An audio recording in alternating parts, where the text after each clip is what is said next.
En 2050, l'Afrique comptera environ 2 milliards d'habitants. Une grosse partie justement de ces habitants sera constituée de jeunes, notamment 70% de la population. Avec son taux de croissance estimé aujourd'hui à près de 50%, l'industrie du sport et surtout du divertissement représentera donc un maillon essentiel de ce vaste marché continental. D'où l'importance aujourd'hui de pouvoir réfléchir sur l'essor, mais surtout sur les jalons de ce que représente aujourd'hui le sport sur l'ensemble des marchés, mais aussi des économies des États africains. C'est la raison pour laquelle nous avons lancé ce concept, Sport Business Squad, qui est donc la première émission traitant des questions de gouvernance et d'économie de sport. Bienvenue donc à cette 16e édition de Sport Business Squad qui démarre à l'instant, mais avant, le sommaire, une signature de Didier Paré.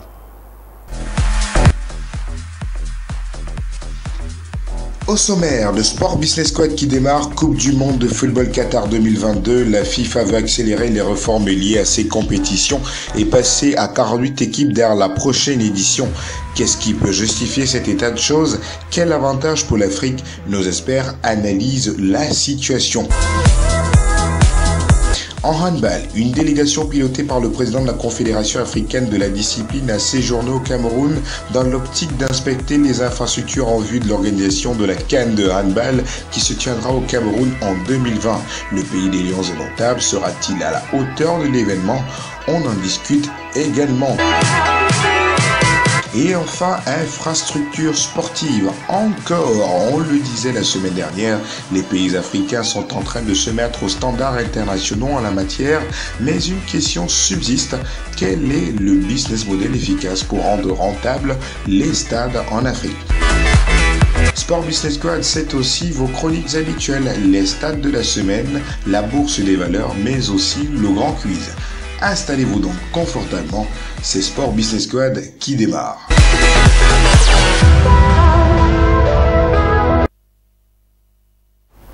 Voilà, bienvenue une fois de plus sur Sport Business Squad et vous avez pu le constater déjà lors de l'introduction tout à l'heure, les gladiateurs de l'économie et du management du sport m'ont rejoint, ils sont déjà là.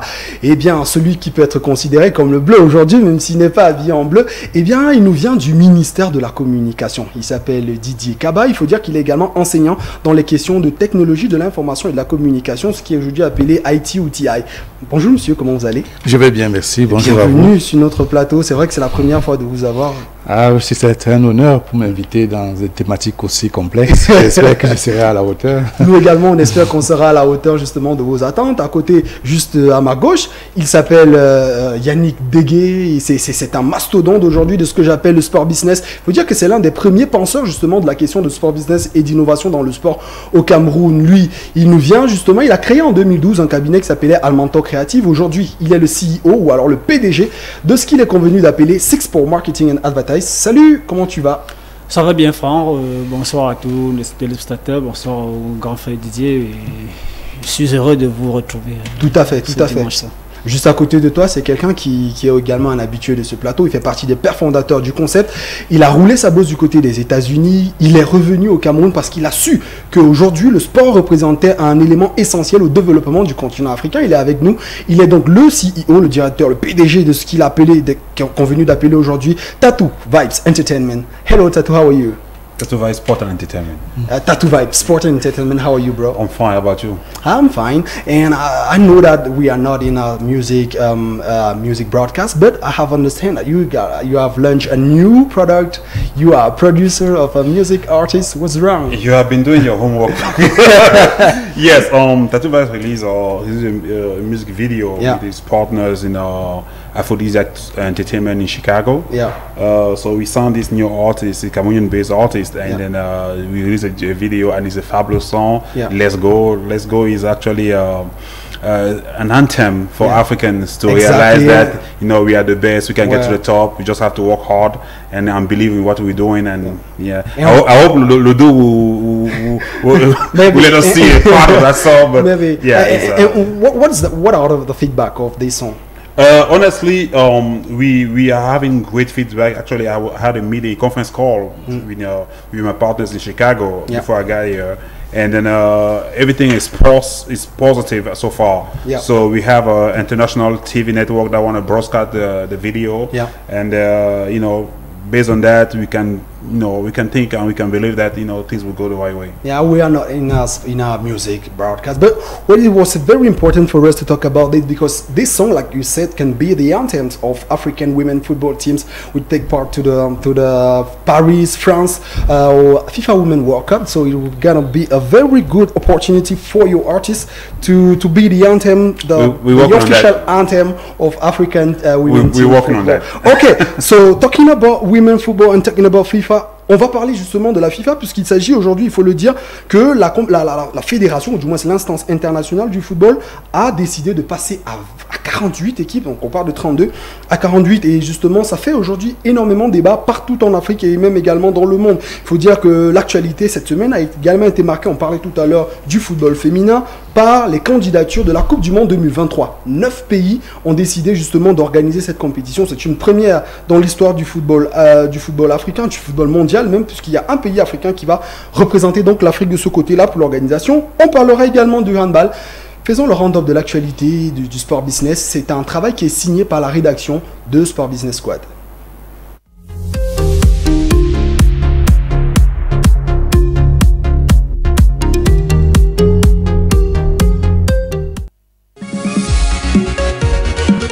Le conseil de la FIFA, réuni vendredi à Miami, a recommandé de porter de 32 à 48 le nombre d'équipes qui participeront au Mondial 2022 au Qatar. Une décision finale sera prise en juin au congrès de l'instance à Paris, annoncé par son président Gianni Infantino. Ce nouveau format qui implique de passer de 64 à 80 matchs était prévu seulement à partir du Mondial 2026 et nécessitera qu'un pays voisin au Qatar accueille des matchs. Pourtant, le projet de la FIFA semble gagner du terrain.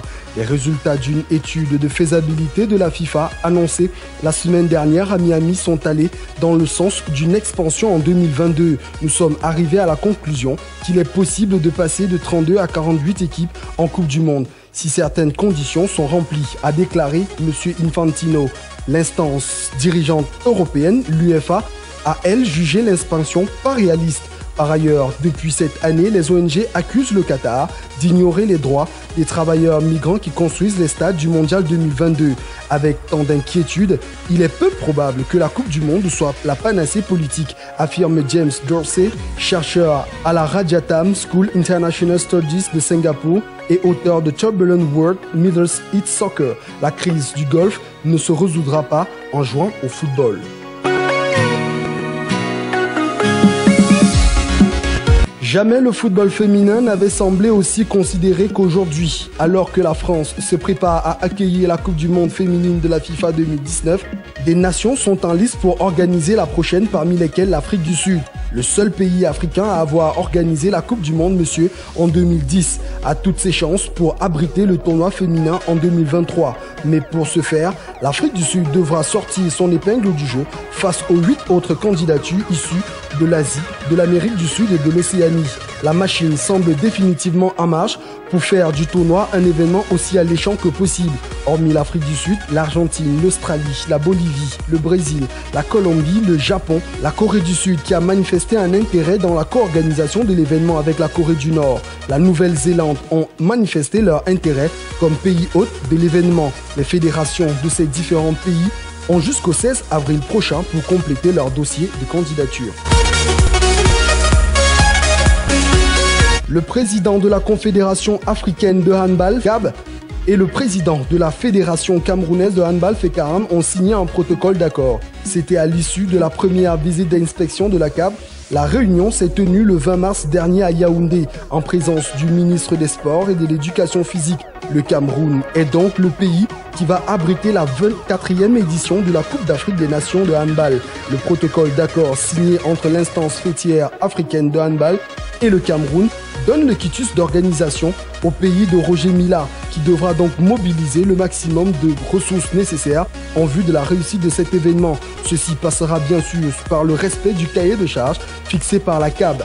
Les infrastructures telles les hôtels, les hôpitaux et surtout le matériel de communication ont reçu la visite des inspecteurs. La délégation conduite par le docteur Aremou Mansourou a pris note. Au cours de la conférence de presse, le président de la CAB a laissé entendre que ce sont les deux parties qui se sont engagés à réussir l'organisation. À lui d'ajouter, le Cameroun devra être prêt 3 mois avant décembre 2020. Quant au président de la FECAHAN, le sénateur Raymond Bita, l'État camerounais a pris des mesures pour organiser.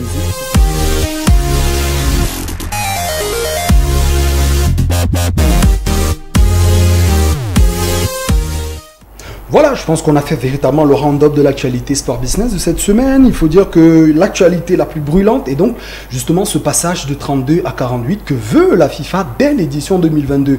Gros problème géostratégie, Yannick. Gros problème de géostratégie, parce qu'il faut dire qu'on est vraiment dans le golfe Persique et ça chauffe actuellement. Pourquoi la FIFA veut absolument passer à 48 dès 2022? Oui, pour la FIFA, je pense que le problème n'est pas géostratégique ou géopolitique. Selon, je pense que le problème de la FIFA est plus économique. C'est simple, si vous avez un prédécesseur qui a scellé pratiquement tous les droits jusqu'en 2022, ça veut dire que vous avez 4 ans. Vous ne négociez aucun contrat. Bon, après, pour certains exécutifs, c'est un problème. D'ailleurs, la parfaite illustration est celle de la CAF, naturellement. Le même problème s'est posé. Vous arrivez à la CAF, on a attribué les CAN jusqu'en 2023 par là. Ça veut dire que peu importe l'alchimie que vous faites, votre mandat, vous n'aurez pas l'opportunité soit de réviser les contrats, soit de réattribuer les organisations. Maintenant, la meilleure astuce que je pense qu'il soit tendance aujourd'hui, c'est de précipiter l'élargissement des formats.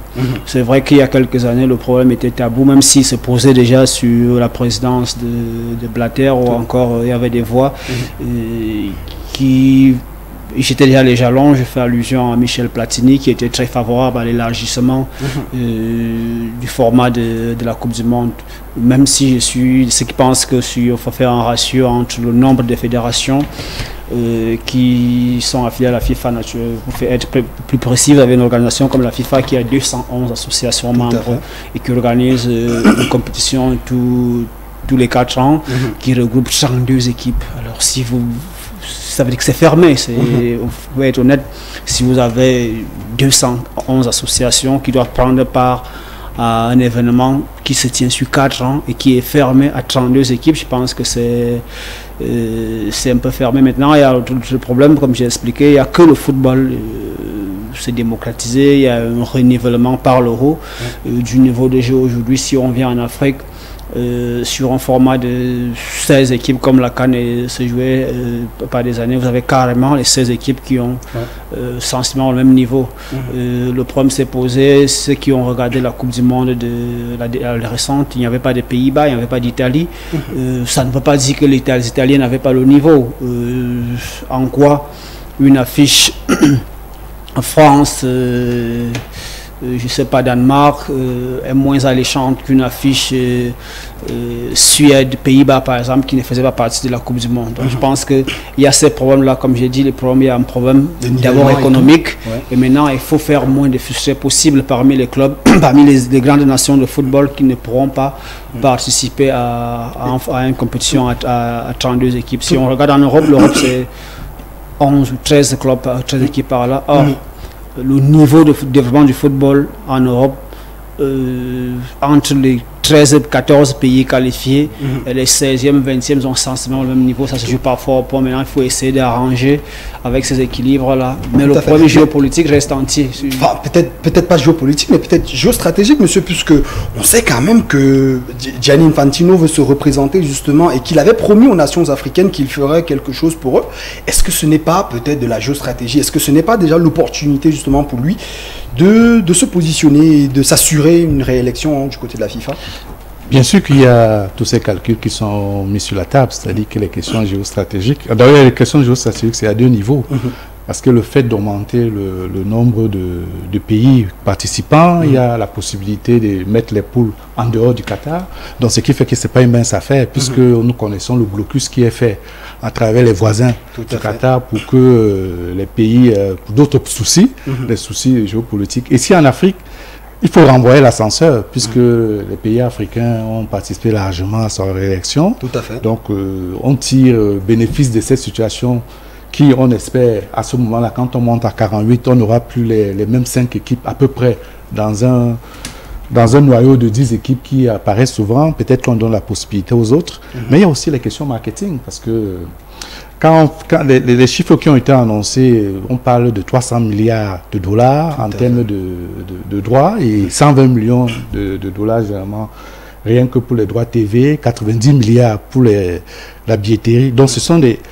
données qui tiennent en compte. Tout à fait. Qui tiennent en compte. Et à ce moment-là, pour pouvoir les rassurer, et il a dit Yannick, pour rassurer, parce que les droits étaient bloqués, pour avoir une part du gâteau, parce que le temps passe très vite, il faut élargir la possibilité de donner une révision contractuelle.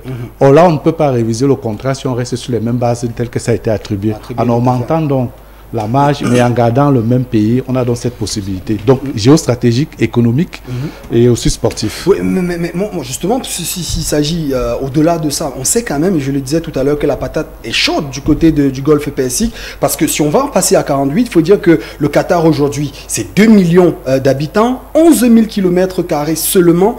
S'il faut augmenter le nombre de stades à 12 ou à 15, ce sera très difficile pour ce pays de pouvoir amortir ça. Et il faut une co-organisation. Mais sauf que avec les voisins, ça ne passe pas, ils ne s'entendent pas. Comment est-ce qu'on peut justement réussir à gérer cela quand on sait que l'Arabie Saoudite, les Émirats Arabes Unis ne veulent pas entendre parler du Qatar? Comment on va faire? Comment la FIFA va faire pour juguler ce problème? Bon, après, il faut comprendre que quand le grand frère parlait tout à l'heure dans la dernière partie de son intervention, de tout du côté marketing. Parce que vous savez, le Qatar investit beaucoup dans le football depuis un certain temps. Énormément. Et vous conviendrez avec moi que c'est aussi un moyen de pouvoir faire un retour sur investissement.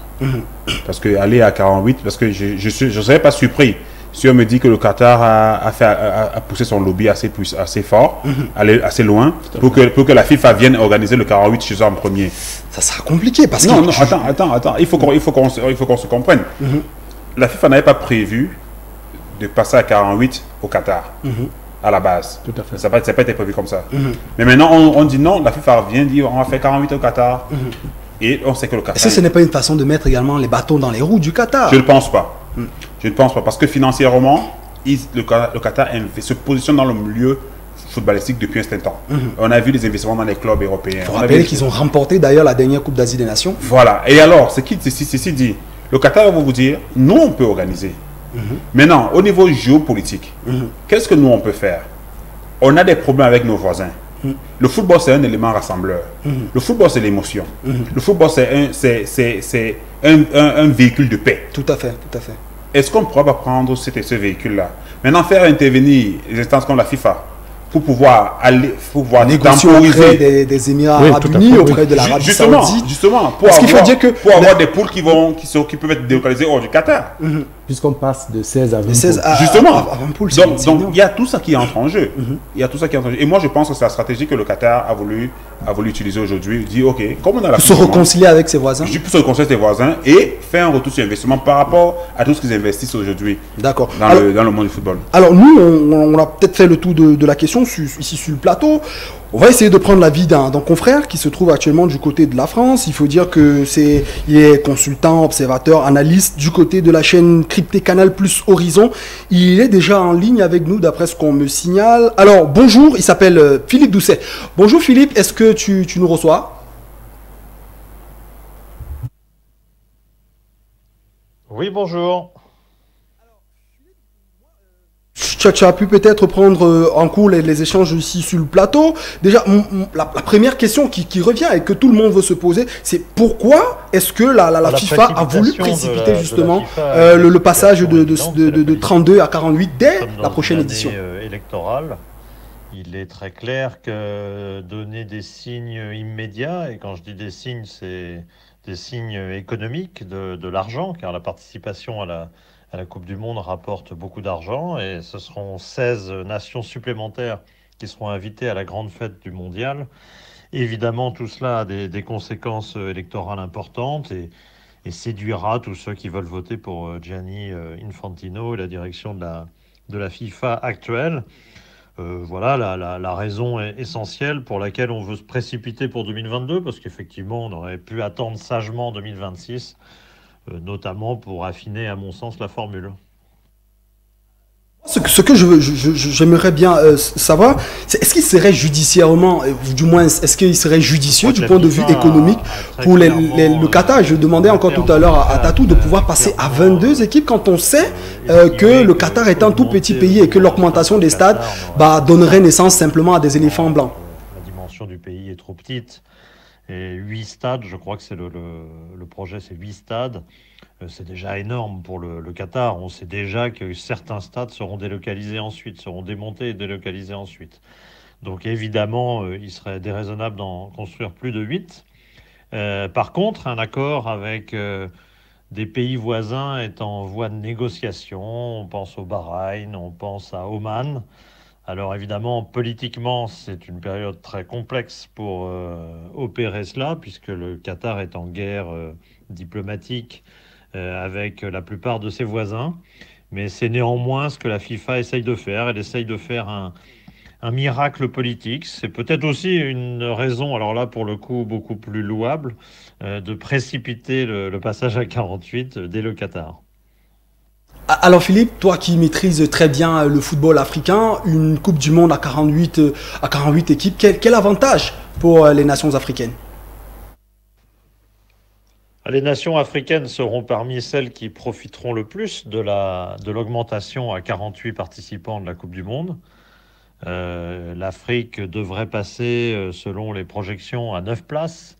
5 à 9 places, c'est évidemment un gap très important de passer de 5 à 9 pays qualifiés.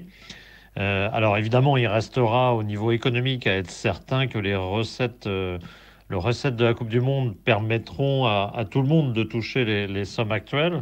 Ça reste à établir, mais sinon, évidemment, que 9 pays puissent recevoir ces subsides au lieu de 5, c'est évidemment profitable. Et puis l'aspect sportif, évidemment, c'est une qualification beaucoup plus ouverte, parce que 9 pays, ça laisse pas mal de possibilités à des pays qui aujourd'hui ne peuvent pas raisonnablement envisager de se qualifier à la Coupe du Monde. Là, ça peut ouvrir à des horizons intéressants, à avoir des nouveaux participants, des pays qui n'ont jamais été à la Coupe du Monde. Ça, pour l'Afrique, évidemment, ce serait un bienfait important. Beaucoup Philippe. Nous, on se donne rendez-vous peut-être très bientôt dans le cadre de Sport Business Squad et peut-être à très bientôt.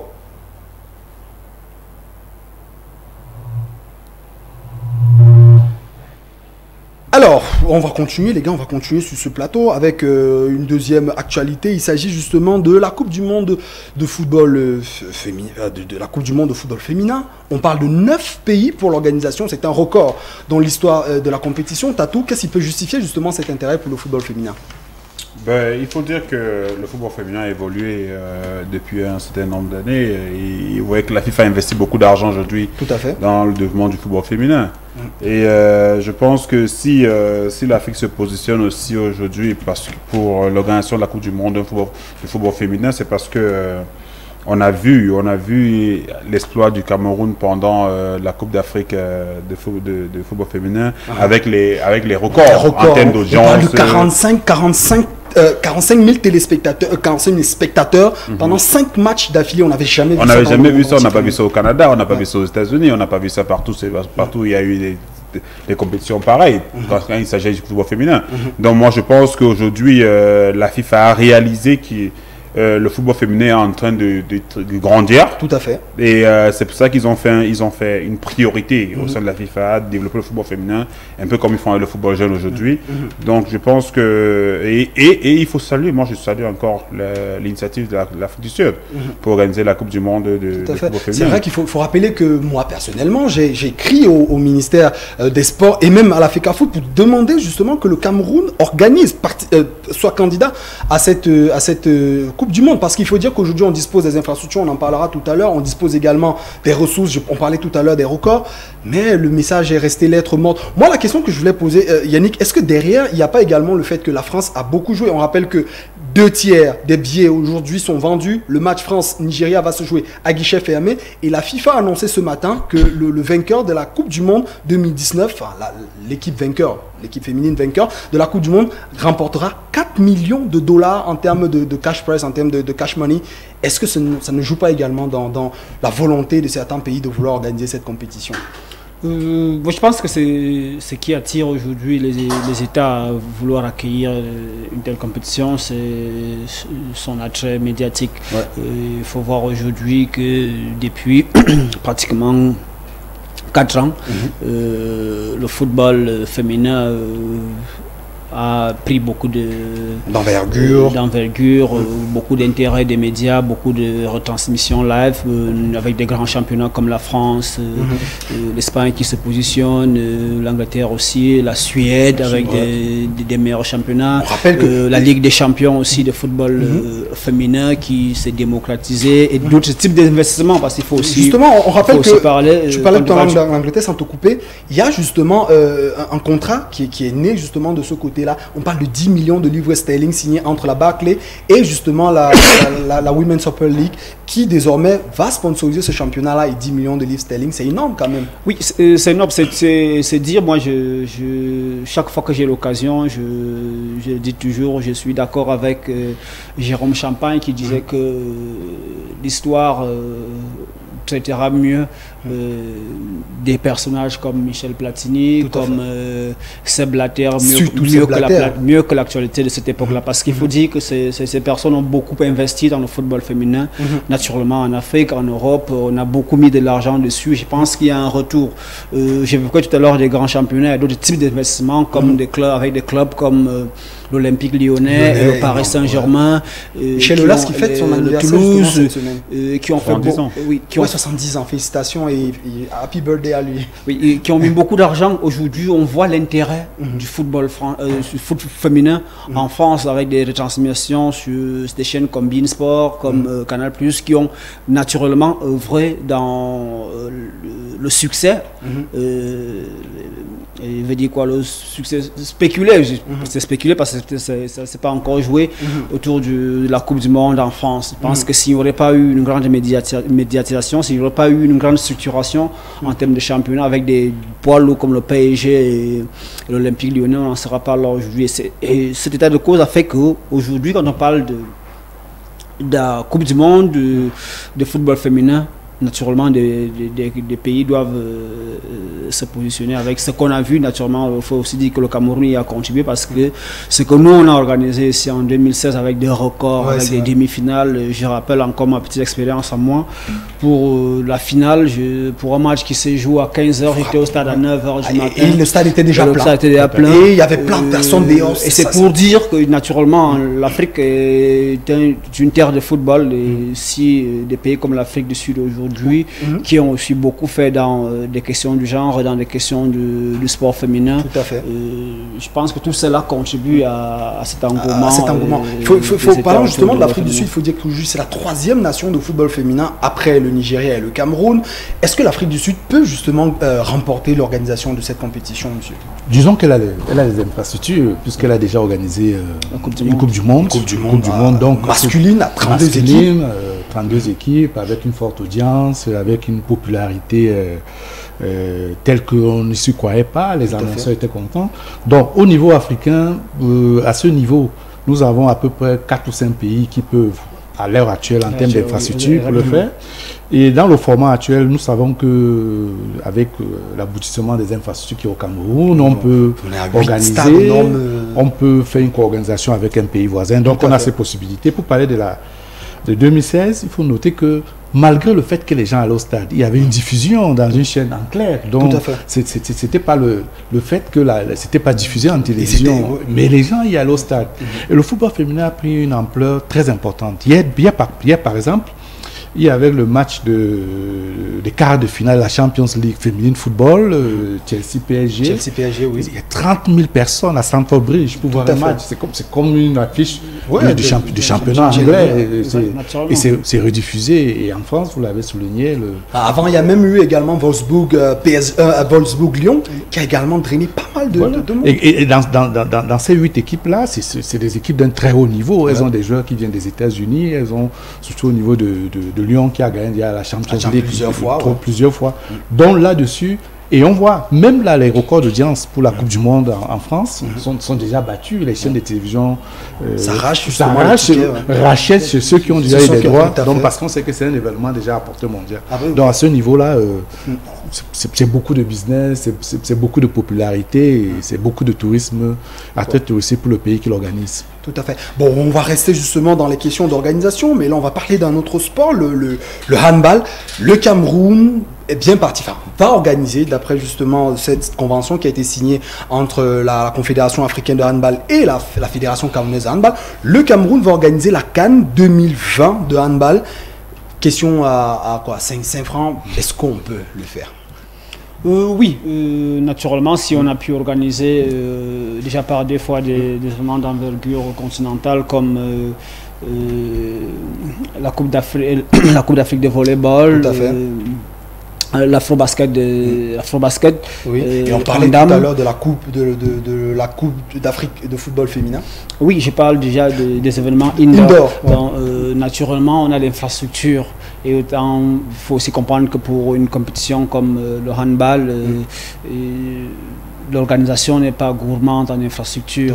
Avec un palais des sports comme celui de Ouarda, celui de Yaoundé, on peut bien gérer. Il y a des infrastructures qui pourront peut-être être révisées pour servir d'entraînement comme le stade Mateko, l'INGS par exemple, les stades annexes du complexe Palais Omnisport de Ouarda. Je pense qu'au Cameroun, naturellement, on a l'infrastructure, on a le savoir-faire, on a la réputation pour... on a un développement sur le plan sportif en matière de handball qui peut permettre aujourd'hui qu'à chaque fois qu'on veut prétendre à une organisation à l'échelle africaine, qu'elle ne nous échappe pas quand c'est sur les sports mineurs. Peut-être la Coupe du Monde, la Coupe d'Afrique 2019 nous a filé des doigts, mais je pense que plus jamais aucun événement sur le plan continental ne pourra nous échapper. On a la dotation en infrastructure qu'il faut.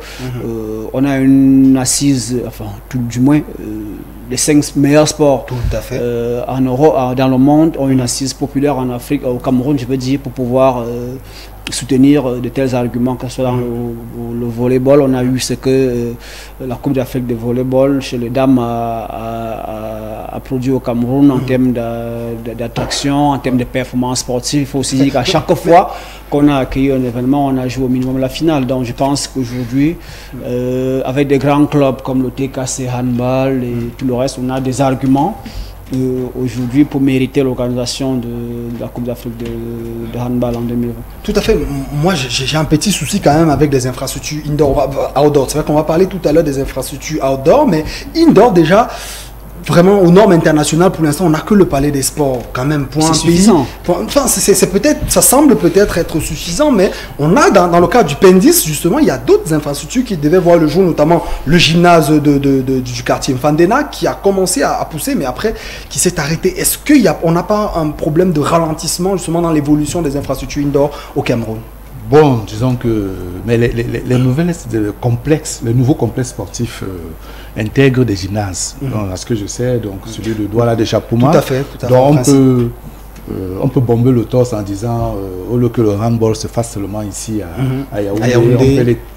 Le doigt, une poule à Douala et une poule à Yaoundé, par exemple. Parce que généralement c'est 2 poules d'hommes. En réalité le palais des sports suffit, mais parce qu'on veut donner plus diversifier, il y a la volet touristique derrière. Voilà, on veut donner plus d'attraction à un pays, on montre notre savoir-faire, c'est-à-dire que c'est à peu près ce qu'on a voulu faire peut-être pour la CAN, c'est-à-dire qu'au lieu de rester sur 4 stades, on en a 6. Tout à fait. Généralement c'est les techniques de mise en place des infrastructures pour montrer l'attraction d'un pays par rapport à un événement. Donc en tout cas pour le handball, là, moi je ne suis pas inquiet. Vous l'avez dit, ça a été annoncé, donc à ce niveau, on ne peut pas être inquiet. Ce qu'on veut, c'est les résultats sportifs.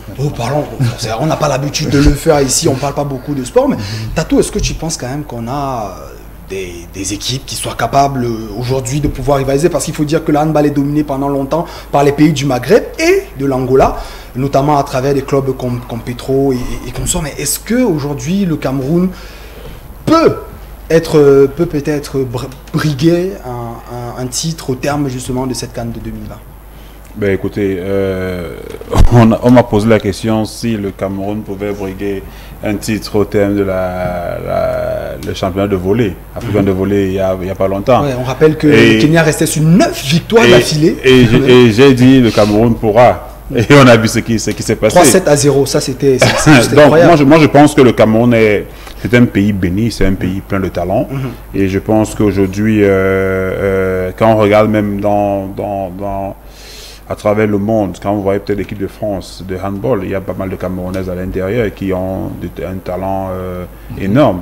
Et au Cameroun aujourd'hui, on a des handballeuses. C'est vrai que ce qu'on décrit souvent, c'est l'accompagnement. Vous avez parlé du Maghreb, vous avez parlé de l'Angola. Il y a des moyens qui sont mis à disposition pour que les équipes arrivent au niveau, pour que les athlètes vont au-delà de leur performance naturelle. Mais il faut dire quand même qu'aussi l'accès à ces infrastructures, c'est pas évident parce que la location du palais des sports coûte énormément aux fédérations qui parfois se retrouvent en train d'aller jouer des finales nationales du côté du Mateko. Est-ce qu'il n'y a pas des moyens, des mécanismes pour permettre justement également l'accessibilité aux infrastructures, aux normes internationales? Bon, maintenant, on vous a parlé des problèmes d'infrastructures indoor aujourd'hui et je pense que le grand frère Didier a parlé tout à l'heure des complexes qui sont en train d'être construits. Mais ces complexes auront également des prix peut-être faramineux. En fait, on va peut-être en parler tout à l'heure, mais il y a des mesures d'accompagnement. Tout à fait. Il y a des mesures d'accompagnement qui sont prévues par la législation. Maintenant, il faudrait juste qu'elles soient appliquées. Donc, je ne pense pas qu'il doit forcément avoir un problème, mais je pense qu'il faudrait des rapprochements. Il y a des conventions qui doivent être signées. Par exemple, aujourd'hui, la Ligue professionnelle de football, le football professionnel du Cameroun a signé une convention avec le ministère des Sports pour que le ministère mette à disposition des stades. Donc, les fédérations peuvent faire pareil aussi. Donc, en fonction des calendriers et autres et tout ça. Donc, comme je dis, il y a des mécanismes qui sont prévus pour ça. Maintenant, il faut les appliquer. Bon, on a fini avec les infrastructures indoor. Parlons un peu des infrastructures outdoor.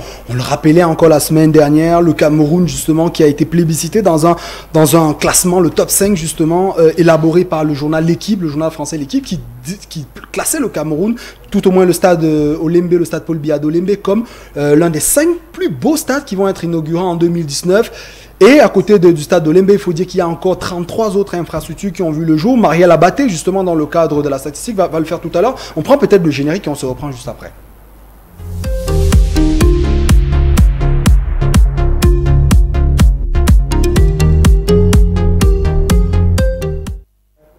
Alors, la statistique de la semaine, je le disais, on a donc pu élaborer dans le cadre de cette émission un ranking des 8 clubs, des 8 stades, des 8 enceintes sportives les plus grandes, justement en construction ou déjà livrées. Et ce travail a été savamment abattu par une membre de la team Sport Business Squad. Elle s'appelle Marielle Abaté, qui est déjà connectée, me semble-t-il, dans sa box. Salut Marielle, est-ce que tu nous reçois? Salut Franck et salut à toutes et à toutes, et bien sûr une nouvelle donnée cette semaine, c'est le signe de l'infini qui, inversé à la verticale, nous permet de découvrir le chiffre 8, pour ainsi dire les 8 stades qui font partie du patrimoine sportif camerounais et classés aux normes FIFA. Ce sont ces derniers que nous allons donc découvrir cette semaine dans notre ranking. On le découvre tout de suite. La 8e place de notre classement nous emmène donc dans la région de l'Ouest, c'est à Bafoussam, où nous avons le stade de Toquette. Le stade de Toquette qui a été construit en 1982, pour ceux qui se souviennent encore, et qui a couvert très récemment les finales des Dixiades. Le stade nous prédispose donc à 10 000 places assises, extensibles à 20 000 places. 7e stade enregistré aux normes FIFA, c'est le stade de Kwekon, c'est toujours dans la ville de Bafoussam, dans la région de l'Ouest. Ce stade, plus connu sous le nom de stade Omnisport de Bafoussam, a donc une capacité de 20 000 places assises. 6e de notre classement, nous sommes dans la région du sud-ouest à présent, dans la ville de Limbe, où nous répertorions le stade de Nguémé avec 20 000 places assises précisément. Du sud-ouest, dans la région du Grand Nord, précisément dans la ville de Garoua, où nous avons le stade de Roumde Adja avec 35 000 places assises. Un endroit paradisiaque pour tous ceux-là qui aiment poursuivre les matchs dans la région du Nord. 4e de notre classement et certainement ex-aequo du fait de son nombre de places similaires au stade de Rumde Adja. C'est le stade de la réunification de Douala. Nous sommes à présent dans le littoral qui s'inscrit également avec 35 000 places assises. 3e de notre classement, vous le devinerez certainement, c'est le stade Omnisport Amadou Ahidjo. Nous sommes dans la capitale politique Yaoundé au Cameroun. Le stade s'inscrit, lui, avec 45 000 places assises. Un écart de 5 000 places avec donc la 2e position qui est occupée par le stade de Japoma pour revenir dans la région du littoral et précisément à Douala avec 50 000 places assises. La première position de notre classement, on dira peut-être le 8e, mais c'est le stade de Paul Biya d'Olembe. Nous sommes dans la ville de Yaoundé, toujours la capitale politique, la région du centre, avec 60 000 places assises. Ce stade est donc classé premier des stades construits sous les normes FIFA. C'est donc tout pour la statistique de cette semaine, madame, monsieur. Vous avez revisité avec nous l'ensemble du patrimoine sportif camerounais, l'ensemble des stades couronnés sous les normes FIFA. À préciser que ce ne sont pas que ces stades qui consolident le patrimoine sportif camerounais. Actuellement, nous avons encore plusieurs autres stades que nous nous présenterons certainement dans nos prochaines éditions. Mais c'est tout pour la statistique de cette semaine. On se retrouve dimanche prochain pour une actu en plus. Merci beaucoup Marielle, on est gâté aujourd'hui, on est gâté au Cameroun en matière d'infrastructure. On rappelle qu'en dehors de ces 8 stades, il y a encore une autre floraison de près de 26 stades de moins de 5000 places. C'est énorme quand même pour un pays comme le Cameroun qui il y a encore 3-4 ans était la risée de toute l'Afrique. Aujourd'hui est considéré comme l'une des premières destinations sportives en Afrique au sud du Sahara. C'est pas mal. Maintenant, on le sait déjà, on en a parlé la semaine dernière. La bonne question est de savoir comment est-ce qu'on rentabilise, parce que c'est bien beau d'avoir de beaux stades. Mais on rentabilise comment? La question, elle est posée dans le monde entier. Et généralement, la réponse à 3 lettres. PPP, partenariat public-privé. Mais en Afrique, dans beaucoup de pays africains, les partenariats publics-privés dans le cadre de la gestion des infrastructures sportives n'est pas souvent récurrente. La gestion est faite parce qu'on n'a pas les fonctionnaires. Et du coup, il n'y a pas d'objectif, il n'y a pas d'obligation de résultats financiers. Et du coup, les infrastructures meurent et deviennent, comme on disait tout à l'heure, des éléphants blancs. Au Cameroun, comment est-ce qu'on peut résorber? Monsieur, je commence par vous. Vous avez dit qu'on ne doit pas se vous voyez, donc je vais te tutoyer. C'est très difficile. Il faut que je dise aux téléspectateurs un truc. Alors, Monsieur Kabadidé est mon professeur. Il a été mon professeur à l'école supérieure des sciences et techniques de l'information et de la communication. J'ai jamais tutoyé un de mes professeurs depuis que je suis né. Donc, il n'y a que Sport Business Squad qui va me permettre de faire cela. C'est ça l'avantage. Alors, Didier, la question qu'on se pose aujourd'hui est celle de savoir pourquoi est-ce que l'État ne se lance véritablement pas dans les partenariats publics-privés dans le cadre justement de la gestion des infrastructures.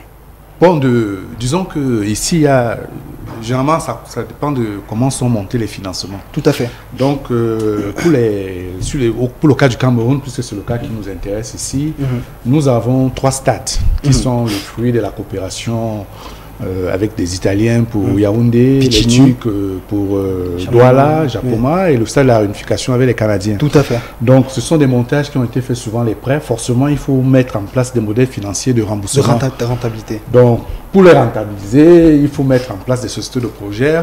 Forcément, on aura les questions de partenariat public-privé qui vont se... Maintenant, suivant les structures qui ont été montées, on verra quelle est la meilleure formule. Parce qu'évidemment, quand vous voyez, c'est complexe. Il n'y a pas que le foot. Le foot a été un prétexte construit, mais ce sont, on peut dire, des stades olympiques puisque vous avez une partie qui peut servir pour l'athlétisme. Et puis, à côté de ces stades, vous avez des gymnases. Ouais. Vous avez des gymnases. Et même des piscines olympiques. Et des piscines olympiques, pour parler du cas de Japoma. Donc, on donne des éléments qui contribuent à produire de la ressource pour un remboursement éventuel, puisque ce sont des dettes qui ont été octroyées pour ces 3 stades. Maintenant, comment est-ce que la formule, dans les autres pays, ils utilisent le naming pour pouvoir rentabiliser les stades. Mais là, c'est parce que ce sont souvent des personnes qui construisent.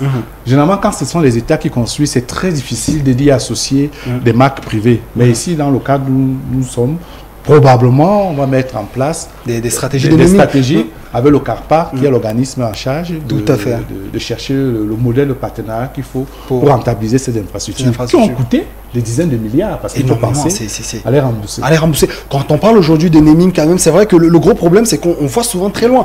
Mais un stade comme Kwekon, qu'on évoquait tout à l'heure, peut porter un nom comme Kadji Defosso, par exemple, qui est d'abord un symbole de l'Ouest Cameroun, qui est un grand opérateur économique, qui est un grand groupe économique, qui peut financer justement des actions de naming à hauteur de, je sais pas moi, 2, 3, 4, 5 milliards par an.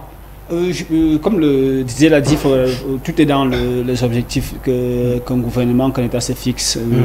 Peut-être l'objectif de l'État n'est pas... parfois, nous, les hommes du privé, nous apprécions mal certains projets. Pour nous, tout est une question d'efficience budgétaire. Par contre, du point de vue de l'État, c'est des questions de souveraineté. Tout à fait. Parfois qui n'ont pas de coût. C'est-à-dire que du point de vue du politique, le prestige n'a pas de prix. Éternellement, un stade s'appellera Amadou Ahidjo, peu importe ce que cela nous coûte. Paul Biya de Lembe, peu importe. Stade de la réunification qui est vraiment un symbole de l'histoire du Cameroun. La réunification, c'est des messages, ça n'a pas de prix, c'est des symboles. Peu importe les milliards que ça coûte à l'État, le problème à leur niveau n'est pas un problème économique. Bon, maintenant, nous autres, ça peut heurter de savoir que l'entretien du stade, parfois, quand il va falloir faire des arbitrages, comme ce fut le cas pour le stade Amadou Ahidjo, parfois quand vous êtes arrivé, il y a de l'herbe partout, j'ai changé le directeur de stade, j'ai dit ok, d'accord, j'ai pas un budget d'entretien. Tout à fait. Mais quand même, l'État tient à ce que ce stade s'appelle Amadou Ahidjo jusqu'à la fin de ses jours. Ce que ça coûte, ça, c'est notre débat maintenant. Il y a des modèles de financement. Le naming, ça marche chez les privés, peut-être, ça sera une exception. C'est aussi vrai qu'en France, on a essayé avec le Paris-Bercy. Je n'ai pas fait beaucoup de recherches. Mais ça marchait, le Paris-Bercy. Je pense que ça a été conçu sous fonds publics. Bon, maintenant, on a pensé que c'était un peu budgétivore pour l'État. On a pensé à un naming qui a été acheté par le groupe Accor. Ce modèle, c'est pas peut-être ce qu'on veut en Afrique, mais je pense que le premier chantier qui est nôtre, c'est d'abord former la ressource humaine capable de pouvoir le dynamiser. C'est ça le véritable problème. La chance qu'on a au Cameroun, c'est que partout on a construit des infrastructures, il y a eu un ratio entre la densité de la population et le remplissage des stades. Maintenant, il y a un projet pour les deux grands stades, disons tous les trois grands stades, c'est-à-dire le stade Amadou Ahidjo, le stade de Japoma, le stade de Paul Biya. Ce qu'il va falloir faire, c'est de les remplir en contenu. C'est-à-dire qu'il y a des périodes FIFA qui sont là. Maintenant, comment on fait en 12 mois pour organiser des rencontres internationales qui peuvent au moins permettre à ce qu'on puisse lever au 15 à 30% du budget, quitte à ce que le reste soit complété par les États. Maintenant, là où moi j'ai dit, peut-être ça peut heurter, je pense que si l'État du Cameroun a investi 1500 milliards pour la construction de l'infrastructure, je pense qu'il doit investir peut-être 3 fois moins pour accompagner les institutions qui ont en charge de remplir ces infrastructures en contenu. Donc aider des fédérations, les outiller en ressources humaines, en ressources financières. Professionnaliser davantage, parce que si un match du championnat camerounais au stade Paul Biya, il faut véritablement que le championnat soit assez professionnel pour que le stade soit plein. Oui, c'est à ce niveau que j'ai parlé. Je pense que peut-être on organisera d'autres types d'émissions pour l'expliquer. Je pense qu'au fond, il y a une question d'efficience budgétaire. Tout à fait. Si on veut dépenser éternellement dans le prestige sans un retour, on peut y aller comme cela. Mais je pense que si on veut investir utile, il faut mettre assez d'argent pour structurer les fédérations, les doter en capacité financière, ressources humaines capables de pouvoir alimenter ces infrastructures en contenu. Parce que peu importe le modèle économique qu'on va trouver, il va falloir organiser des événements, faire que les gens viennent les regarder. Ça, il faut un savoir-faire, il faut une certaine ingénierie pour pouvoir arriver à cela. Donc je pense que la plus grande investissement, l'autre investissement qui reste à faire au niveau de l'État, c'est dans la ressource humaine, c'est-à-dire doter des fédérations, des hommes capables de pouvoir dynamiser ces infrastructures, que ce soit en contenu sportif, soit en contenu culturel. Sans être plus long, j'ai fait souvent des parallèles. La population de Dakar n'est pas très loin de celle de Yaoundé ou de Douala ou d'une autre ville. Maintenant, il faut qu'on soit capable de dire, ok, d'accord, quand concert de musique d'un artiste international se passe à Dakar, il faudrait mieux l'amener au Palais des Sports, il faudrait l'amener au stade de Paul Biya par exemple. Donc, tous ces mécanismes-là, c'est une ressource humaine qui doit la penser, qui doit les penser, je veux dire, et maintenant, c'est là en coup former les gens, c'est là en coup mettre un budget pour que la mayonnaise prenne. Alors, on va ressortir justement de cette discussion avec toi, Tatou. Moi, la question que je me pose, ok, on sait que justement, au-delà des PPP, au-delà des stratégies de naming, on a également des produits dérivés qui peuvent justement rentrer dans le modèle économique. On parle généralement des bistrots, des salles de cinéma et tout. On a vu qu'au stade d'Omnisport, enfin à Madoaïdjo, ils ont essayé quand même avec un parc d'attractions justement qui, j'ai discuté avec le directeur du stade qui me disait que ça va, les week-ends généralement ça remplit et ça permet quand même au stade de respirer un peu financièrement. Est-ce que tu penses que ce type de modèle économique est véritablement adapté au contexte africain? Je crois que j'ai une partie de ta réponse. Mais tu sais, moi j'ai un problème de comment je vais appeler ça, j'ai un problème d'obligation de résultat. Tout à fait, tout à fait. Et quand je vois, moi j'ai discuté avec des responsables de stade, un directeur de stade, et je leur ai dit que franchement, même au Palais des Sports, j'ai dit j'ai un problème. Quand on passe une semaine, 2 semaines sans événement dans vos locaux, il y a un problème. Pour moi, c'est un problème, c'est un manque à gagner. Ouais. C'est un manque à gagner énorme. Et c'est pour ça que moi, j'ai continué à insister sur le fait qu'il faudrait que le gouvernement pense à une régie qui va gérer chaque stade. Ou peut-être plusieurs régies qui vont gérer chacun stade pour une question d'efficience. Quand je dis chaque stade, c'est-à-dire, je prends un exemple très simple. Prenons le stade Amadou Ahidjo. Et qu'on met en place une régie. Et à cette régie, on affecte quelques fonctionnaires. Parce qu'il tout à fait, pour les questions de souveraineté. Et puis après, on a les fonctionnaires, ils viennent en tant que responsables pour faire la vérification et autres. Oui, tout ça. Administratif. Mais quand vous avez un homme d'affaires qui loue et qui a une obligation de remettre à l'État 40 millions. Je crois que c'est le cas avec les infrastructures ferroviaires au Cameroun. 40 millions par mois, on prend comme ça au pif, 40 millions par mois de location pour un stade comme celui de la Maladie. Vous comprenez qu'il a une obligation de résultat. Tout à fait. Il a une obligation de résultat. Et alors, à ce moment-là, c'est le système américain où tu arrives, tu clock in, tu clock out, tu travailles, le commercial va chercher les partenariats, le commercial va faire en sorte... Parce qu'au stade Amadou, vous avez des boutiques, mais aucune boutique n'est aujourd'hui louée. On a un problème. Ça, c'est vrai. Et ça sera pareil au stade Paul Biya, Japoma, si on arrive, il y a un effet. Moi, j'ai un problème avec la gestion des infrastructures sportives au Cameroun. Et ça, je le dis tout le temps. Moi, je ne suis pas forcément d'accord avec Yannick sur le fait que l'État doit investir financièrement au niveau des fédérations et autres parce qu'au niveau des fédérations, vous savez, on a souvent pour habitude de dire, sans vouloir heurter la sensibilité des handicapés, beaucoup d'handicapés attendent qu'on vienne en aide. Ils ne veulent pas aller travailler. Parce qu'ils ont dit, ok, comme je suis handicapé, il faut qu'on me vienne en aide. Et ça, le problème dans les fédérations. L'État a mis sur pied un programme de défiscalisation. Tout à fait. Alors, peut-être, vous allez me dire, peut-être il faut qu'on revoie le taux de défiscalisation de 5% appelé à 10%. 5% déjà, c'est énorme quand même pour les entreprises. Pour moi qui suis un chef d'entreprise, c'est énorme. J'ai pris un exemple. Peut-être qu'il faudrait qu'on revoie le taux de défiscalisation, mais je pense déjà qu'à ce niveau-là, il faudrait qu'on arrive au niveau où on va appliquer cette défiscalisation-là. Parce que c'est au niveau de la Ligue ou au niveau des différentes ligues ou des fédérations, on va vous dire, non, les entreprises vous disent qu'on n'applique pas la défiscalisation parce que. C'est vrai.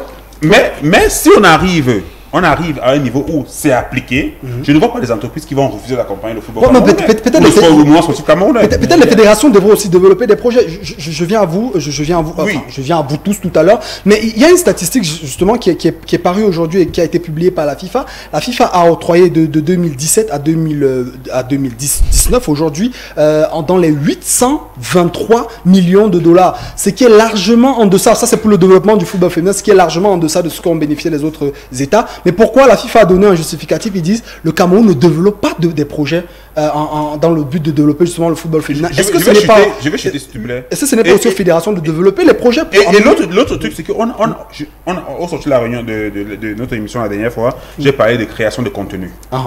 Nous avons des fédérations qui, au bout d'une année, n'ont que 2-3 événements. Au bout d'une année de 12 mois, on a un problème. Tout à fait. On a un problème. Et maintenant, nous demandons aussi aux agences, aux structures privées, comme les agences de marketing sportif et tout ça, de créer des contenus. Tout à fait. De créer des contenus.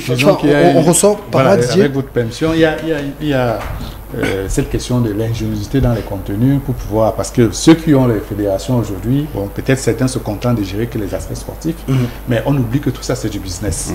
Si on prend les 2 stades, les plus grands en tout cas, qui sont là, quand vous voyez la configuration en tenant compte de tous les complexes, on part du principe que tout est fini.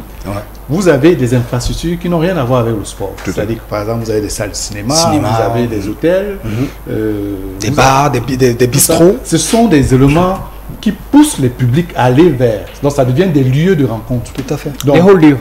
Voilà. Donc pour pouvoir, ça permet que les gens s'habituent à aller à cet endroit. Parce que vous voyez, Olembe il est centré. Il faut que les gens aient l'habitude d'aller à Olembe. Tout à fait. Sans voir dans leur esprit que c'est loin.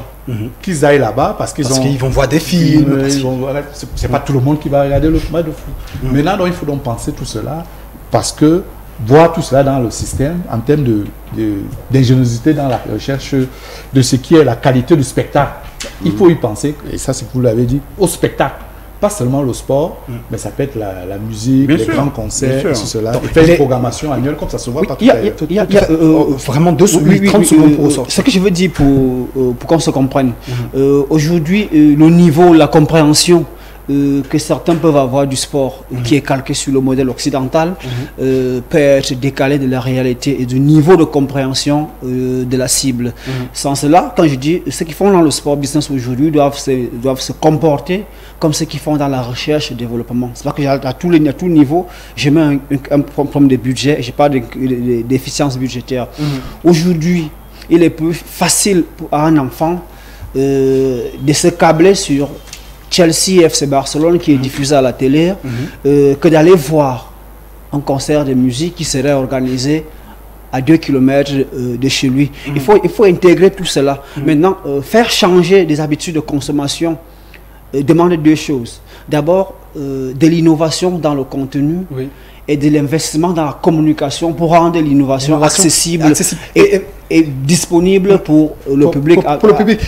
Et tout cela en cours, c'est à ce niveau-là qui dit qu'il faut, en même temps que les privés s'y investissent, il faut que l'État y investisse encore. Si on a, je fais une illustration, si on a déjà investi 1500 milliards dans les infrastructures, si on ne fait rien, ce sera investir pour rien. Mais il faut dire, et on ressort par là, il faut quand même, pour corroborer ce que tu dis, il faut dire qu'il y a un axe qui a été créé entre Soa et Olembe, et cet axe est chronomètre à main est à 7 minutes du stade. C'est-à-dire que vous partez de Soa, je parle de Soa parce qu'il s'agit d'une cité universitaire, et parce qu'il y a déjà une salle de cinéma, une grande salle de cinéma du côté de Ngouaekele, et certains étudiants de Soa se plaignaient déjà quand même du fait que voilà, ils ont été lésés. Et lorsque vous pouvez partir de Soa à Olembe en 7 minutes, ce qui se faisait en pratiquement 3h30 minutes, vous contournez la ville et vous êtes rapidement au stade. Et je pense que cela participe également à cette stratégie-là. Moi, je pense que l'État a fait son travail. Oui. Moi, je pense que l'État a fait son travail. L'État a construit les infrastructures. L'État a construit les voies d'accès à ces infrastructures-là. Maintenant, pour moi, à mon avis, il faudrait que les personnes qui sont chargées de la gestion des infrastructures ou alors qui sont chargées de la gestion des fédérations et autres fassent le leur. Tout à fait. C'est pour ça que je continue à dire il faudrait qu'on crée des contenus. Il faudrait qu'ils n'ont pas la capacité de pouvoir créer les inconvénients. C'est peut-être ça que vous savez, vous, les agences de marketing sportif. C'est pour ça que je dis, Yannick, c'est pour ça que je dis pour chuter, c'est pour ça que je dis, les agences aujourd'hui doivent aussi créer des contenus. Tout à fait. On en parlait vendredi dernier. Tout à fait. C'est pour ça que les agences nous, les agences de marketing sportif, il faudrait aussi que les fédérations nous accompagnent. Alors, en tant que partenaire technique généralement. Et là, il y a une question qui se pose, c'est-à-dire comment est-ce que l'État, puisqu'on a déjà les infrastructures, elles sont là les infrastructures, mais comment est-ce que l'État peut utiliser ces infrastructures-là justement pour se vendre? Et c'est le focus de la semaine.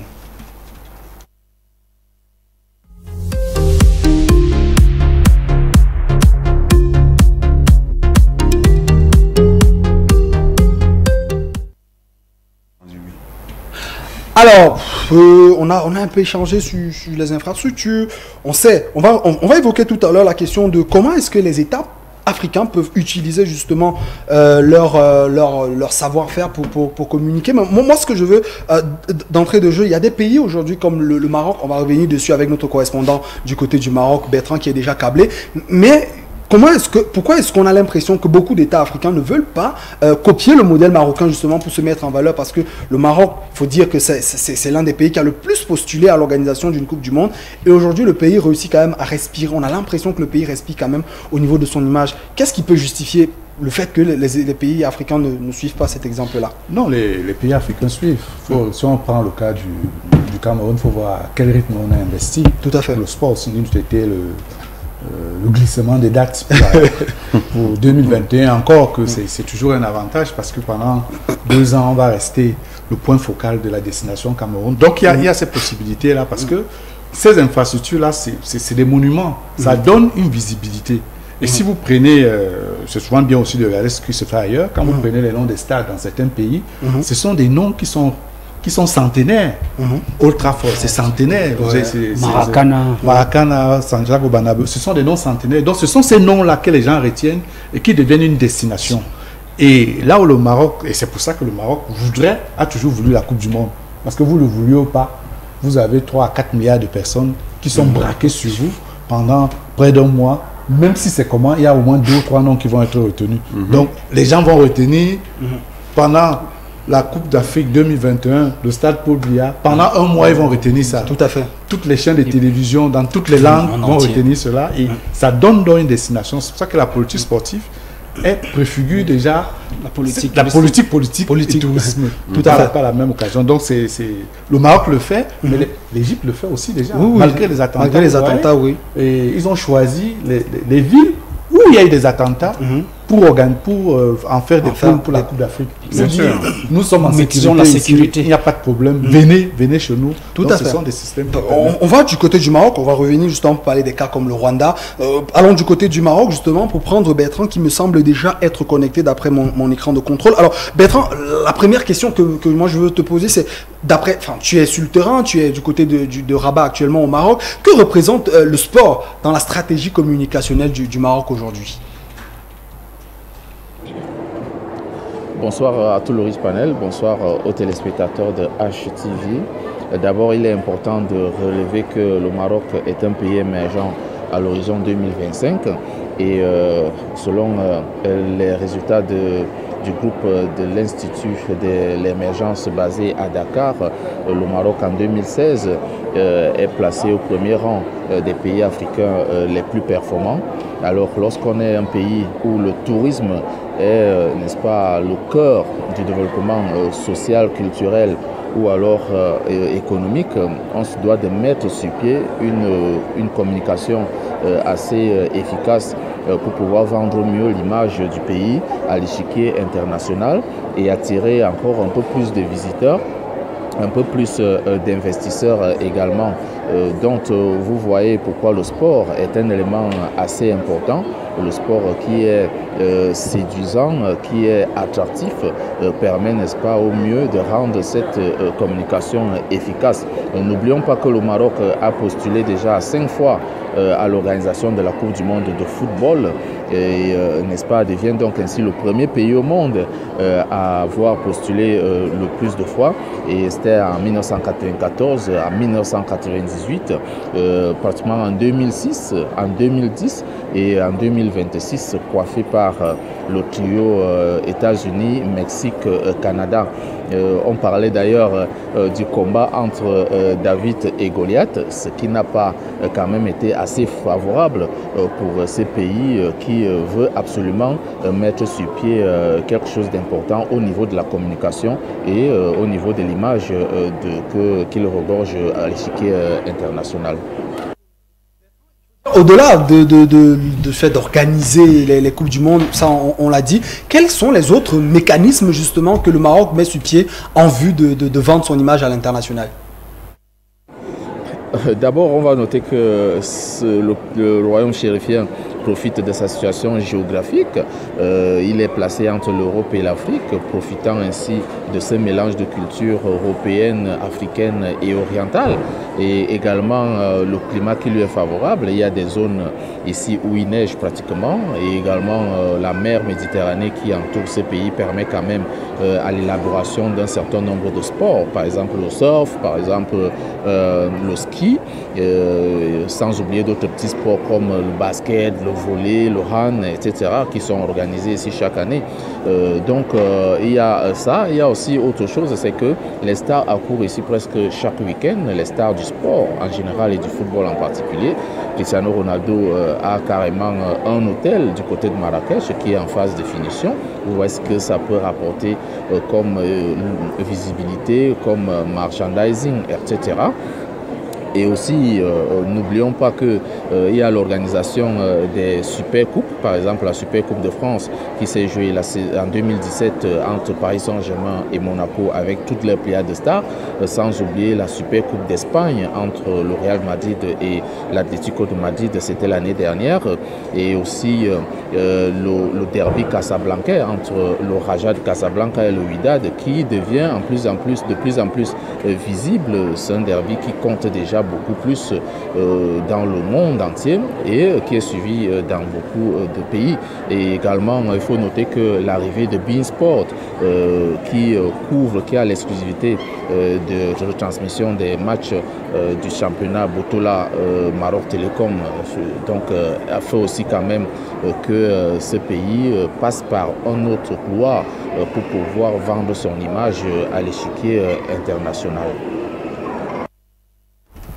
Alors, merci beaucoup Bertrand, merci pour ces éclaircissements. On rappelle que tu es notre correspondant permanent dans le Maghreb. Alors, nous, on va continuer rapidement peut-être avec toi Tatou. On a parlé tout à l'heure du Maroc, on a longuement parlé du Maroc, on a parlé également de l'Égypte, mais il y a un pays qui vient en force, et que tu aimes beaucoup, et que j'aime également beaucoup, c'est le Rwanda, qui, on l'évoquait déjà dans une émission précédente, communique à travers le maillot d'Arsenal. Est-ce que le Rwanda aujourd'hui n'est pas véritablement le bon élève du territorial marketing? Je n'ai pas encore un passeport rwandais. Je ne sais pas pourquoi tu commences par moi avec cette question. Mais bon, je pense que le Rwanda est dans la lignée de pays qui rêvent grand. Tout à fait. Et je pense qu'investir 40 millions d'euros pour la publicité sur un maillot comme celui du club d'Arsenal, c'est vraiment rêver grand, c'est vraiment osé. Il faut dire que le Rwanda aujourd'hui, après la traversée tragique, j'aime souvent dire, je n'aime pas souvent appeler le nom de ce qui s'est vraiment passé, mais je dis après c'est ce que le Rwanda a connu comme trouble. Le Rwanda aujourd'hui veut être un grand d'Afrique. Tout à fait. Et on le voit d'ailleurs à l'image justement de... Et c'est pourquoi le président Paul Kagame essaye de tout faire, tant sur le plan local, sur le plan national qu'à l'international, pour que son pays devienne l'une des premières destinations touristiques en Afrique. Donc là, vous allez voir au Rwanda, ils ont construit des monuments historiques pour rappeler aux gens ce qui s'est passé. Et aujourd'hui, ce sont des éléments qui sont visités, un peu comme le World Trade Center, l'endroit où il y a le World Trade Center avant, pour justement au point zéro, pour que ça devienne aussi une référence. Donc c'est comme le grand frère a dit tout à l'heure, pour qu'on retienne le stade Olembe et autres. Maintenant, on retient le Rwanda. C'est où? Après, quand vous allez sur Google, vous tapez Rwanda, qu'est-ce qu'ils sont en premier? C'est l'histoire du Rwanda. Tu dis, comment ils ont fait pour se reconstruire? Et ça vous incite à aller y faire un tour. Donc, je pense que c'est ce qu'on demande aux pays africains de faire. Mais moi, je continue à dire, il faudrait que le Rwanda aussi continue à investir sur le plan local, dans le monde sportif, afin qu'on ait aussi des grands clubs, des grands joueurs. Tout à fait. Mais il faut dire qu'il y a quand même une certaine dynamique, et justement, c'est ce que nous on essaye de démontrer chaque semaine dans Sport Business Squad, cette dynamique continentale-là qui naît. On sait qu'après 2021, il y aura le Cameroun on a montré aujourd'hui les infrastructures. La Côte d'Ivoire va forcément suivre, va essayer de faire mieux. La Guinée va suivre en 2025 et va essayer davantage de faire mieux. Et moi, la question que je veux me poser, les gars, est-ce qu'on ne peut pas arriver à une Coupe du Monde dans le Golfe de Guinée? Je pense que je suis peut-être l'une des premières personnes en Afrique à l'avoir rêvé. Depuis que j'ai fait le lycée, je pense à une Coupe du Monde dans le format actuel. Dans le 48 équipes. Parce qu'il faut rappeler que la distance entre Mexico et Montréal, justement, j'y viens. Ouais. Je pense que tu as d'ailleurs partagé mon post sur Facebook au lendemain de l'attribution de la Coupe du Monde aux États-Unis, au Canada et au Mexique. Pour dire que la mission du football, ça je le dis comme ça aujourd'hui, au-delà du simple jeu. D'ailleurs, ça rejoint la thématique qu'on avait aujourd'hui entre une Coupe du Monde au Qatar et ses voisins, qui peut permettre à ce qu'il y ait au moins quelque chose de consensuel, quelque chose qui peut être comme l'essentiel au-delà des tensions diplomatiques. Ça s'est vérifié avec la candidature nord-américaine. Vous avez un candidat qui vous dit mordicus qu'on va mettre mur entre les États-Unis ou le Mexique, et puis quelques mois après il décide d'organiser un événement planétaire ensemble pour dire avec Nelson Mandela que le football a le pouvoir de changer le monde. Tout à fait. Pour revenir à ta question, le golfe de Guinée a quelque chose d'exceptionnel par rapport à l'ensemble du monde entier. Une Coupe du Monde dans le golfe de Guinée, je vois 4 pays, le Cameroun, le Nigeria, la Côte d'Ivoire, le Ghana par exemple, qui ont une grande histoire avec le football, qui ont une grande renommée, des grandes populations. S'il faut additionner, une Coupe du Monde en Guinée sera la plus grande Coupe du Monde peut-être avant que la Coupe du Monde n'aille en Chine. On aura pratiquement une population qui va se chercher dans les 3 millions d'habitants. Tout à fait. Je veux dire 300 000 habitants. Donc, si vous voyez 100 millions, un peu plus de 100 millions au Nigeria, vous avez 24 au Cameroun, 24 en Côte d'Ivoire, 28 au Ghana. Vous additionnez tout ça en termes d'audience, c'est énorme. L'autre mission sera de réunir, je pense que c'est le vœu de tous les hommes d'affaires, voire au moins quelque chose qui peut fédérer la zone CEMAC à la zone UEMOA, qui sera l'une des plus grandes zones économiques dans le monde. Hormis les avantages qui sont déjà sur le plan, l'ouverture à la mer, l'Atlantique et tous ces échanges. Et puis il y a le Sahel également. Il y a le Sahel. Donc je pense que l'idée, peut-être on est en train de parler aujourd'hui en enfant, je pense que cette idée doit être portée par d'abord des hommes d'affaires qui ont tout à gagner, et puis des hommes politiques. Les mouvements patronaux, justement. Qui ont un intérêt. Les organisations patronales, tout à fait, comme le GICAM. Des choses aillent dans ce sens. Donc sur le plan du football, il n'y a plus à démontrer. C'est-à-dire que c'est l'endroit où se joue le football dans le monde. J'ai partagé avec toi une étude qui a été faite par une agence. C'est-à-dire que le taux de pratiquants du football dans le monde est le plus élevé en Afrique. Et quand on revient en Afrique, le taux de pratiquants de football est plus élevé dans le golfe de Guinée, dans les 4 pays que je viens de citer. Cameroun, en termes d'interaction Nigeria, sur les réseaux sociaux, en termes d'audience, dès que vous enlevez l'Égypte, c'est tout ce qu'il y a de mieux en Afrique. Sur le plan diplomatique, sur le plan du marketing territorial, je pense que cette idée doit être le credo des milieux économiques, des milieux diplomatiques, des milieux politiques. Qu'au moins, je vous suis de ceux qui pensent que c'est la meilleure Coupe du Monde jamais organisée dans le monde. Et pour venir à des questions géographiques, partir de New York pour Mexico, ou même carrément de Mexico pour Montréal. Pour Montréal, on ne fait pas cette distance partant de Yaoundé pour Abidjan, par exemple, après avoir traversé tout le Nigeria, le Ghana et bien d'autres pays encore comme le Togo. Donc je pense que c'est 2 heures. C'est 2 heures. Voilà. Donc je pense que voilà. Par contre, on fasse plus de 2 heures pour faire tous les États-Unis. Donc à tout point de vue, un projet comme celui-là est à soutenir. D'accord. Je pense qu'on aura le temps de pouvoir s'étendre là, voire même organiser des grandes conférences pour en parler. Cette thématique. Alors, on a valorisé les infrastructures, on a valorisé les États, justement, et leur volonté. Peut-être on a oublié la plus petite unité de mesure du spectacle sportif, qui est le joueur. Et c'est le véritable problème, c'est qu'en Afrique, justement, ce sportif, l'athlète, de manière globale, est souvent négligé. Et donc, nous, à Sport Business Squad, on a décidé de donner de la valeur désormais aux sportifs à travers cette nouvelle chronique qu'on a décidé d'appeler la Bourse des valeurs, qui sera désormais animée chaque semaine semaine par le garçon Martin Amougou qui va donc nous livrer la première, le premier numéro de la Bourse des valeurs. C'est à toi, Martin.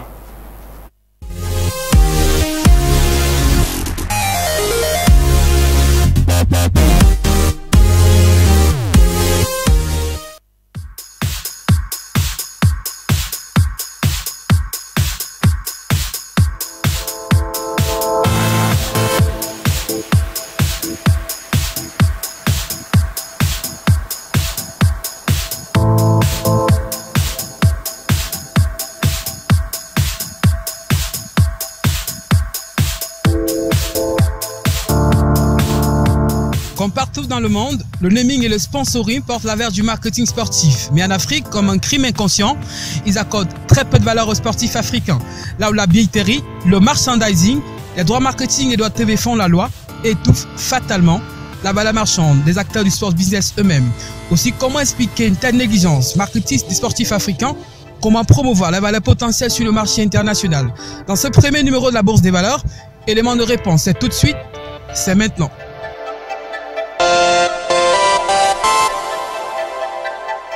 Il est difficile, voire exceptionnel, une traçabilité des performances des sportifs évoluant sur le sol africain. Une absence de vision peut-être pour une Afrique club et organisation sportive si populaire, mais pas encore millionnaire. Le marketing sportif autour des clubs, mais surtout celui des sportifs, est vital pour un sport qui existe désormais en Afrique, de sortie des sentiers battus pour un oui définitif et pas moins radical à la pratique moderne. Le sport est sans doute une valeur ajoutée du produit intérieur brut sur le continent, mais si les clubs manquent fatalement d'un modèle économique sportif adapté et plus encore d'un marketing sportif si rentable, on pensait vendre les performances de ces produits. Oui, il est temps d'avoir un autre regard et de voir le sport en Afrique comme un vaste marché où le marketing basé sur le sportif en premier a tous les droits quand il n'a pas droit de citer. Il est temps, au-delà de la visibilité à lui accorder, de faire valoir toute sa crédibilité sur les mercatos internes comme à l'international. Oui, il est temps d'avoir un autre regard et de voir le sport en Afrique comme un vaste marché où le marketing basé sur le sportif a tous les droits quand il n'a pas droit de citer. En novembre 2014, l'ex-défenseur des Bleus, Willy Sagnol, alors patron des Girondins de Bordeaux, fait une déclaration dans les locaux du Sud-Ouest, un quotidien régional français. L'avantage du joueur typique africain, c'est qu'il n'est pas cher. Quand on le prend, c'est un joueur prêt au combat généralement, qu'on peut qualifier de puissant sur un terrain. Mais le foot, ce n'est pas ça. Le foot, c'est aussi de la technique, de l'intelligence, de la discipline. Fin de citation. Une sortie fleuve jugée maladroite par les acteurs du sport international dont le déchaînement et l'orientation médiatique feront creux de la vraie plaie du débat, c'est-à-dire la valeur marchande des sportifs africains qu'il convient désormais de reconsidérer à partir de l'Afrique par le biais d'un marketing adapté à la cause. Loin de son talent jugé truculent, au toucher de balle virevoltant et pas moins, une légende vivante, l'immense Samuel Eto'o doit aussi toute sa réputation au marketing sportif qui a su l'accompagner toute sa carrière, mais surtout en dehors. Pour les sportifs évoluant sur l'Afrique continent, peut-être que l'heure de la révolution a sonné. C'était tout cette semaine, l'acte 1 de la Bourse des valeurs. À partir de la semaine prochaine, nous allons évaluer cas par cas, en fonction des statistiques, mais d'un certain nombre de critères, les sportifs africains pour connaître la valeur potentielle sur le marché. Sport Business Quad, à la semaine prochaine.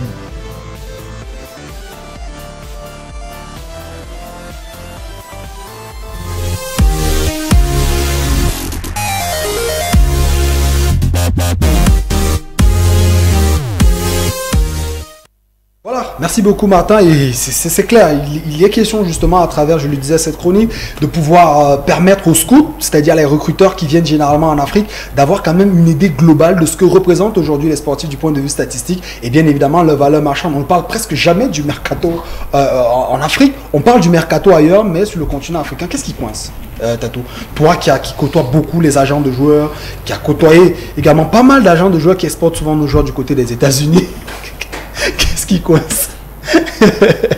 Tu sais de quoi je parle? Qu'est-ce qui coince? Je pense que l'émission d'aujourd'hui, avec la présence du grand frère Didier, FGO veut me mettre je sais pas.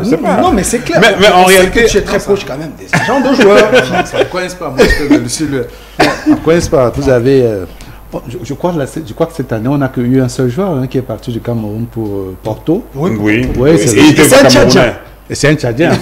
Et il a joué, disons, il est parti du championnat du Cameroun pour Porto. Pour Porto, ouais. En réalité, c'est parce que la fonction d'agent n'est pas prise en compte comme c'est pris ailleurs. Ce sont des entreprises. Ce sont des entreprises qui doivent être mises en place pour valoriser les joueurs. Regardez, on a 3 joueurs de top niveau à NBA, mais je suis convaincu que si on pose la question comme ça, quels sont leurs agents, on aura du mal à retrouver.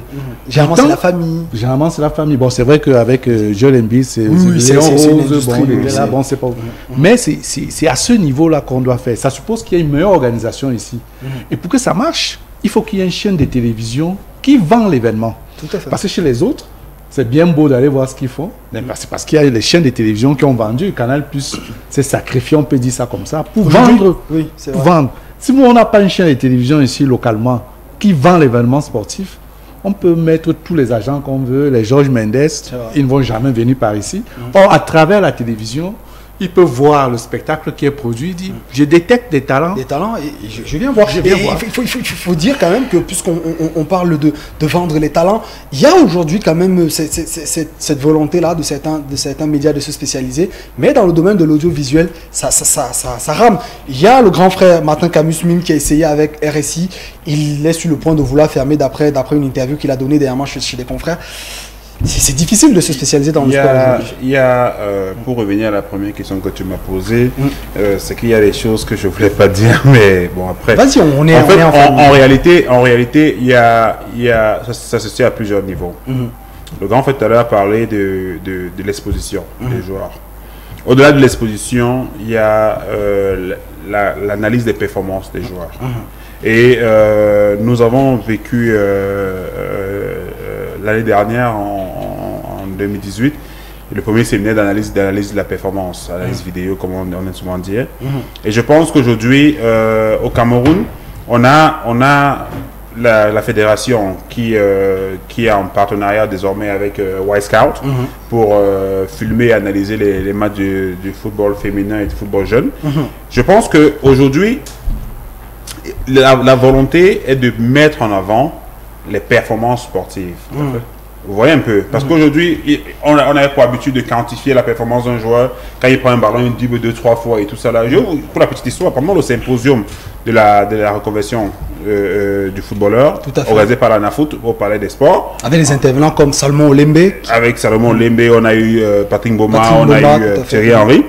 J'ai fait un exposé où j'ai démontré aux journalistes dans la salle que sur la base des statistiques, la meilleure joueuse du Cameroun à cette époque-là, c'était Raissa Fedjou. Oui. Et non Aboudi Ngeno. Ça s'est prouvé justement par sur la base des statistiques. Les statistiques, c'est vrai. Vous voyez un peu. Donc, et pour dire vrai, c'est sur cette base que les Européens, mais sur cette base que les vrais investisseurs se basent pour pouvoir acheter un joueur. On ne se base pas forcément sur le you du stade. On se base sur qu'est-ce que le joueur statistiquement peut apporter à l'équipe. Et au-delà de ça, maintenant, on a pris la base statistique, on a pris du visuel, mais il faudra aussi que l'entourage, l'aspect marketing aussi, l'aspect marketing, parce qu'on a un problème. Moi, je vous ai raconté la dernière fois avoir signé avec des joueurs au Cameroun pour la gestion de leur image. Mais il y a des footballeurs, des sportifs qui ne comprennent pas qu'en temps normal, vous devez investir sur votre image. Sauf qu'il y a également un problème des mœurs. Il y a un combat que personnellement j'ai décidé de livrer, c'est qu'après chaque match au Cameroun, lorsqu'un joueur marque 3 buts, on ne s'intéresse pas aux joueurs et on s'intéresse au président. J'ai même écouté dans un reportage où un journaliste disait les poulains du coach, les poulains de Faustin Donke qui est lui président. C'est-à-dire qu'on est arrivé au niveau où le président est le coach, il est l'entraîneur, il est même joueur et quand le match finit, c'est le président qu'on met en avant. Est-ce que le problème n'est pas aussi au niveau des mœurs? Je rappelle que pour préparer la bourse des valeurs, on a contacté le joueur Banda de Colombe et il a dit que son manager a refusé qu'il communique justement à travers les réseaux sociaux. Est-ce qu'on n'a pas également un problème de mentalité et de mauvaise formation de la ressource humaine en matière justement de valorisation du sportif? J'aime le mot de mauvaise formation de la ressource humaine. À ce niveau-là, on reviendra encore sur qui forme qui est chargé de faire quoi. Pour dire qu'à quoi qu'il arrive, peu importe dans quelle langue on veut tourner la question, il y a une responsabilité qui est celle de l'État à ce niveau. Donc, soit. Pour revenir à la question essentielle, il y a deux éléments qu'il faut tenir en compte. La culture, oui, peut-être la culture, on pourra la changer. Ça, il faut faire des études là-dessus pour voir quelle est la culture de l'Africain vis-à-vis de l'information. Mais la plus grande question qui se pose en Afrique, c'est celle du traitement qui est réservé au contenu sportif. Moins il y a de médias spécialisés, moins le secteur se développe. Tout à fait. Un exemple simple, l'économie, la bourse s'est développée parce qu'il y a eu des journaux qui sont spécialisés dans la spéculation boursière. Okay. Si vous avez moins de contenu, moins de titres qui traitent d'une question, il n'y aura pas une surexposition. Pour qu'on se comprenne bien, plus on parle de l'or, on comprend que l'or est quelque chose de précieux. Moins on parle du cobalt, on comprend que le cobalt est quelque chose de moins précieux. Mais si on regarde dans l'utilisation, on se rend compte que l'utilisation du cobalt est plus intéressante qu'encore de l'or. Mais sauf que l'or bénéficie d'une très grande exposition. Pour dire qu'en Afrique, notre véritable problème, c'est l'absence des médias spécialisés. Quand vous regardez le sport, prenons les plus grands quotidiens qui sont au Cameroun de façon spécifique, 15% de contenu sont, quand c'est trop, sont réservés au sport. Ça, c'est pour ce qui est du traitement des médias. 15%, vous êtes optimiste? Je suis très... Voilà, maintenant, l'autre question, qui est l'enjeu primordial, c'est comment tout cela se finance. C'est-à-dire que pour mettre des données en disposition, il faut bien aller les chercher. Quel est le modèle économique derrière la collecte des données? Est-ce qu'il y a un marché pour les données? Il faut être capable de pouvoir l'évaluer. Aujourd'hui, quand vous regardez au niveau des rédactions, on s'intéresse mieux aux questions de données parce qu'on a l'impression que ce n'est pas ce qui intéresse le public. À ce niveau-là, il y a une responsabilité qui est celle des publicitaires. Et que puisque la presse se nourrit de la publicité, il faudrait peut-être que les publicitaires ont une mission et une idéologie, celle de pouvoir valoriser le sport. Pendant ce jour à Douala, j'essaie d'échanger avec certaines agences, je leur dis, observez bien, l'industrie de la musique se porte mieux parce que les publicitaires ont accompagné. Aujourd'hui, on a des marques qui ont renouvelé avec Ténor, locaux et consorts. Alors, on va vraiment... Oui, 10 secondes. Parce qu'il nous reste encore une toute dernière... C'est juste une petite illustration. Et que le nous fait un grand signe là-bas. Si les publicitaires trouvent un intérêt à développer, c'est-à-dire à s'associer aux performances sportives, le sport va mieux se développer parce que c'est eux qui vont financer le sport. D'ailleurs, les droits TV aujourd'hui financent toute l'économie du sport. Tout à fait. Mais n'oublions pas qu'à la fin, c'est des ménages qui payent, c'est la publicité qui paye. Donc il y a cette question-là. Merci beaucoup, c'est le quiz.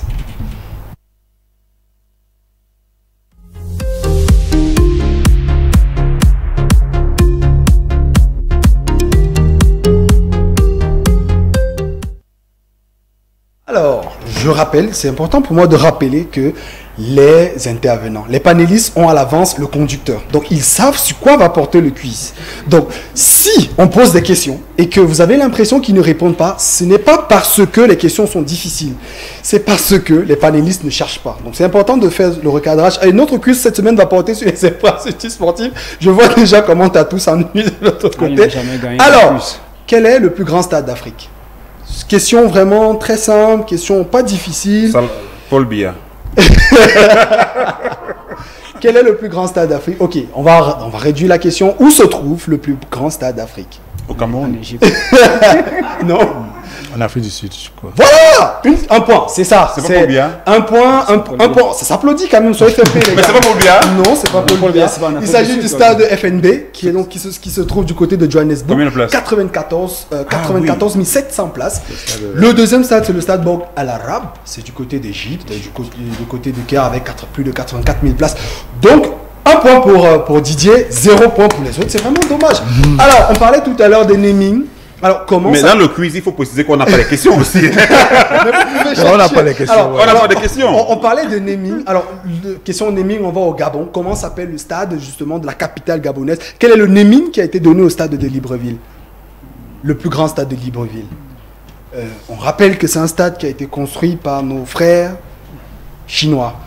Alors, le stade s'appelle comment? Stade de l'Amitié. Stade de l'Amitié. Le chinois Sino-Gabonaise, oui, ça a été laborieux. Ça fait des demi-points quand même. Non, t'as accompagné.